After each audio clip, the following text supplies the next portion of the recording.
गोपाल सिंह एक रिटायर्ड अध्यापक है। सुबह 10 बजे तक वे एकदम स्वस्थ प्रतीत हो रहे थे।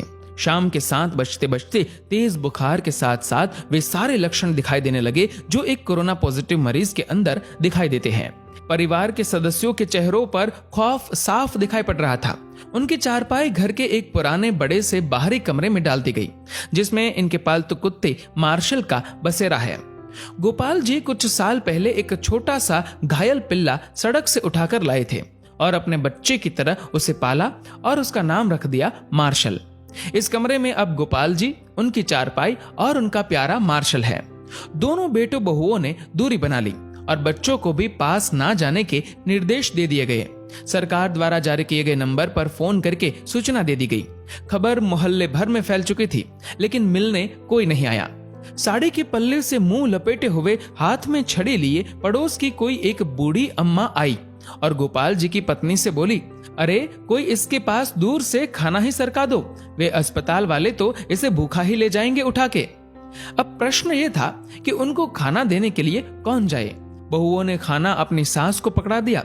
अब गोपाल जी की पत्नी के हाथ थाली पकड़ते ही कांपने लगे, पैर मानो खूंटे से बांध दिए गए हो। इतना देखकर वह पड़ोसन बोली, अरे तेरा तो पति है, तू भी किन ख्यालों में पड़ी है? मुंह बांध के चली जा और दूर से थाली सरका दे, वो अपने आप उठाकर खा लेगा। सारा वार्तालाप गोपाल जी चुपचाप सुन रहे थे। उनकी आंखें नम थी और कांपते होठों से उन्होंने कहा कि कोई मेरे पास ना आए तो बेहतर है, मुझे भूख भी नहीं है। इसी बीच एम्बुलेंस आ जाती है और गोपाल जी को एम्बुलेंस में बैठने के लिए बोला जाता है। गोपाल जी घर के दरवाजे पर आकर एक बार पलटकर अपने घर की तरफ देखते हैं। पोती पोते पहली मंजिल की खिड़की से मास्क लगाए दादा को निहारते हुए और उन बच्चों के पीछे सर पर पल्लू ओढ़े उनकी दोनों बहुएं दिखाई पड़ती है। घर के दरवाजे से हटकर बरामदे पर दोनों बेटे काफी दूर अपनी मां के साथ खड़े थे। विचारों का तूफान गोपाल जी के अंदर उमड़ रहा था।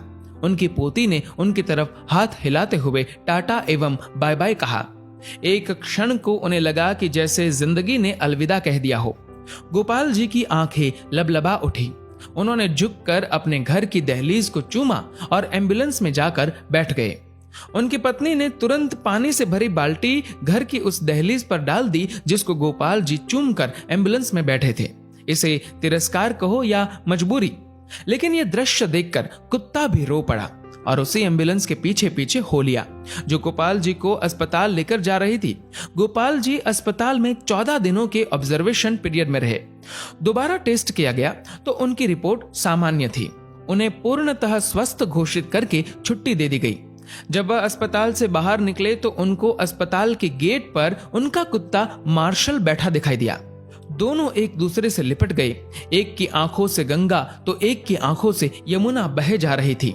जब तक गोपाल जी के बेटों की लंबी गाड़ी उन्हें लेने पहुंचती, तब तक वो अपने कुत्ते को लेकर किसी दूसरी दिशा की ओर निकल चुके थे। उसके बाद वो कभी दिखाई नहीं दिए। आज उनके फोटो के साथ उनकी गुमशुदगी की खबर छपी है। अखबार में लिखा है कि सूचना देने वाले को 40,000 का इनाम दिया जाएगा। 40,000। हाँ, पढ़कर ध्यान आया कि इतनी ही तो मासिक पेंशन आती थी उनकी, जिसको वो परिवार के ऊपर हंसते हंसते उड़ा दिया करते थे।